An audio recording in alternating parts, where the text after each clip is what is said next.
হযরতুল আল্লাম শহীদ মরহুম আল্লামা দেলওয়ার হোসেন সাঈদী রাহিমাহুল্লাহ, ওনার স্মৃতি বিজড়িত আজকের এই ঐতিহাসিক প্যারেড ময়দানের তাফসিরুল কোরআনের প্রোগ্রামে সব আছে। স্টেজ আছে, শ্রোতা আছে, প্যান্ডেল আছে, মিডিয়া কাভারেজ আছে, কিন্তু আমাদের কলিজার টুকটাটা আমাদের মাঝে নাই।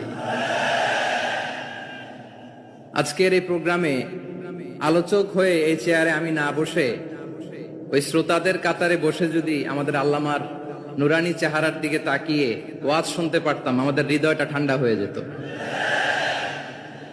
আমাদের তৃষ্ণার্ত হৃদয় শান্ত হতো। সব আজকে আছে, কি যেন নাই, ঠিক কিনা বলেন?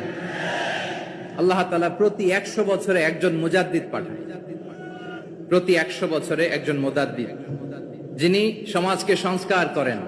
আল্লামা দেলওয়ার হোসেন সাঈদী রাহিমাহুল্লাহ ছিলেন তেমন একজন মুজাদ্দিদ। চিৎকার করে বলেন ঠিক কিনা?